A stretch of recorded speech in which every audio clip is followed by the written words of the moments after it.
Hey guys, it's Vince over at CG Vinyl Studio, and today we've got a cleaning error on our P7000. Not enough empty space in maintenance box. Continue cleaning, yes, recommended, or no, and then of course it's asking you to proceed if you'd like. You don't want to proceed if you get this message. You want to change the maintenance box on your printer. And the maintenance box simply is a depository for all of the ink and actually debris from the print head that it's actually going to deposit in. It's got a filtration system. I'll show it to you. But right now, this is the SureColor P7000. If you've got the 8000 and other different models, it may be similar. So again, you can pay attention to this because I have not found a really good video walkthrough of it, and I wanted to make one because I feel it's really necessary. So we're going to come over here, and I'm just going to show you the cartridge that this unit uses. It's a T6-99700, and you can see it over here as well. And what we're looking at, again, you don't want to touch your chip. You don't want to handle that. That's your contact point.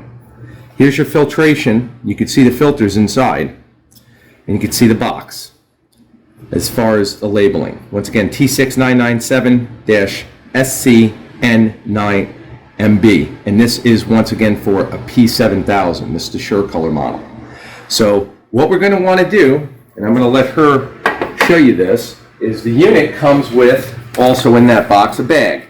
You're naturally going to deposit the used actual filtration, the maintenance box, in this bag again, so you don't spill ink everywhere. So it's nice that they actually give you that. It's common sense. We're going to come over here now, let her get over in position, and I'll show you where the maintenance box is. It's right on the right side of the machine when you're facing it, right behind it. And you can come and you can see ours is new, and we actually have the tape still on it. You are going to want to turn off your machine first in order to do this. So once again, I'm going to turn her off. And she's saying turn off, and she'll power down by herself. Once that's completed, you'll hear the pumps go off, and now we'll go with the replacement. Okay, so now I'm just going to come in here, lift, and you can see this is so heavy. If I could actually weigh this, it'd be really, really impressive. You can see all of the spent ink, and once again, going with the new, very simple. You will notice a huge weight difference of what it's catching. So I'm going to deposit this. Once again, here is the new cartridge. It's going to go right there, and we just slide it in. And that's done. And that's how simple that is. Now we'll turn on the system again.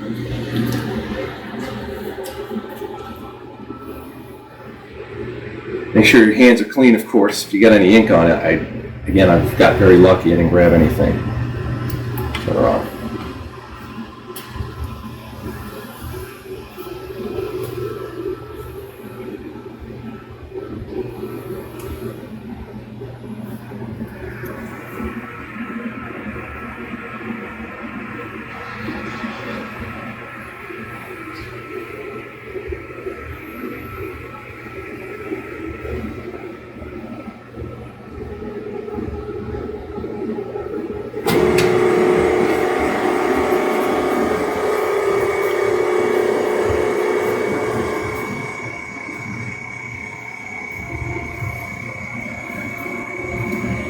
You can definitely hear the pump system loading.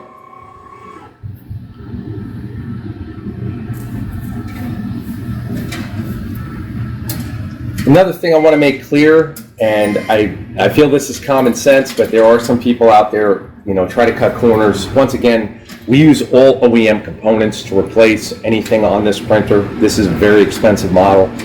These can go in excess of $5,000. So I would never recommend trying to drain out the old cartridge or modifying it in order to reuse it.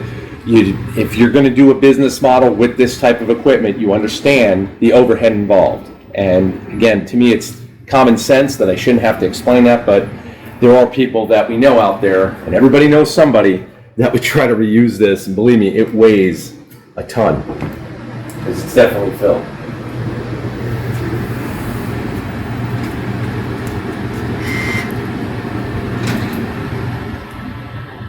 She's just going through right now.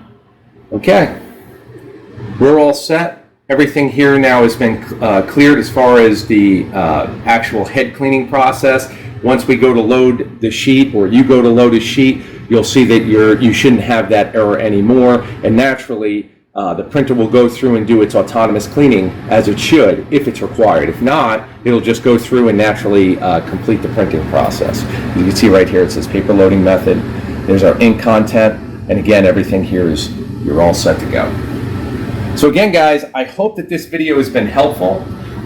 Once again, I'll do more videos on the P7000. Very, very easy, straightforward process. As you saw, the video itself shot live is, what, 6 minutes long? So it's very easy, right to the point. I hope it's helped many of you. If you guys have any questions on substrates, as far as inkjet printable vinyl, message us direct at CG Vinyl Studio. You'll see the link in the description below.